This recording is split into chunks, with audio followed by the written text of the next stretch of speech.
Titans are different species of ancient creatures that were once thought to have gone extinct. However, it was discovered that they survived by going into hibernation, subsisting on the natural radiation from the Earth's core. They have been cited throughout history, as evidenced by a variety of cave paintings, drawings, and mythology. Following Godzilla's supposed death, Titans around the world started to awaken from their slumber upon hearing the call of Ghidorah, the new Alpha. Ghidorah commands all the Titans to attack major cities as a plan to terraform the planet into a suitable habitat. However, Godzilla manages to recover from his wounds and he is able to kill Ghidorah and becomes the new Alpha Titan. But the damage has been done, and the world today isn't the same anymore. Everything on Earth, including humans and natural ecosystems, are in some way affected by these Titans. Monarch believes that some of the Titans are benevolent and necessary for the planet's survival and are the original and rightful rulers of Earth, such as Godzilla, Mothra, and Kong.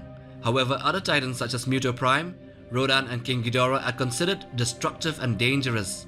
Aside from the physical destruction that they can cause without being slightly hurt by attacks from the military, there is another important component of their life cycle that they can cause irreversible effects to humans: their radiation, or rather the radiation that they emit from their body.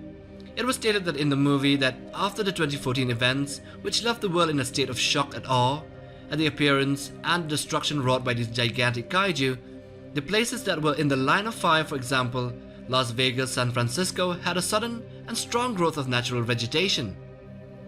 It was also stated in the King of the Monsters movie that the radiation emitted by the Titans were in fact helpful for the environment. So the question now stands: if the Titan radiation is harmful towards humans, or is it benign and has no effect at all? First of all, let's take a look at what radiation is, a quickie into the matter. In physics, radiation is described as the emissions of energy as electromagnetic waves or as moving subatomic particles, especially high-energy particles which causes ionization. This includes electromagnetic radiation such as radio waves, microwaves, infrared, visible light, ultraviolet, X-rays, and gamma radiation. Then there is the particle radiation such as alpha radiation, beta radiation, and neutron radiation, which are particles of non-zero rest energy. Radiation is often categorized as either ionizing or non-ionizing depending on the energy of the radiated particles. Ionizing radiation carries more than 10 electron volts, which is enough to ionize atoms and molecules and break chemical bonds. This is an important distinction due to the large difference in harmfulness to living organisms.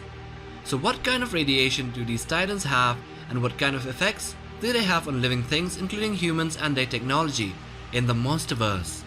The Mutos emit powerful EMPs or electromagnetic pulses. While the EMPs have literally no effect on us, our technology, which is electricity based, is often rendered useless.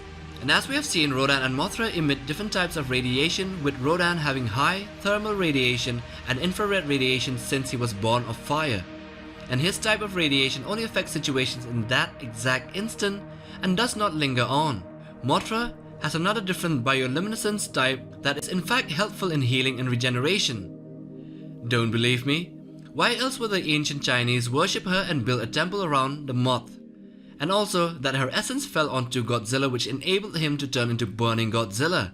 So other Monsterverse Titans, including the 2014 Mutos, also have these similar radiation signatures that help nature to revive and rejuvenate. Radiation from Titans like Behemoth, Methuselah, and Mokele Mbembe are helpful to forests to regrow at a fast rate in the places that they were in their hunting path. But their effects on plants might be reversed in the case of animals and us humans. It might actually be ionizing and initiate mutations in our cells. But it is still unknown and as yet undetermined, as we can see that there have been no outbreaks of radiation poisoning nor abnormalities in agents inside Monarch containment facilities, including Castle Bravo, and these facilities contain living, dead, and parts of dead Titans. Even though these Titans search for natural sources of radiation for food and sometimes straying into nuclear power plants and nuclear facilities as did the Mutos in 2014 and the Kraken in the novelization, the radiation seemingly gets converted into a less harmful type in their body. Then there's Godzilla and his lair. It was seen that the nuclear radiation in his kingdom was killing Serizawa, but wasn't to the big G, and the explosion actually healed him and revitalized his strength. Now with that amount in him, it would have scarred everyone on the return submersible to death when he came out of the water, but it did not. So it is safe to say that the Titans somehow store and convert the absorbed energy into a less harmful type and then radiate it gradually in order to maintain the natural order of life. But there is one form that is alien and strange to this world, the one that radiates from Monster Zero, or at least his decapitated head, which is still poisoning the fishes in the sea near Isla de Mona. So if you have any more information about this topic, feel free to share it in the comment section. Even we are still much in the dark regarding this. Anyway, do like, share and subscribe for more related content on Monsterverse, Middle-earth and more.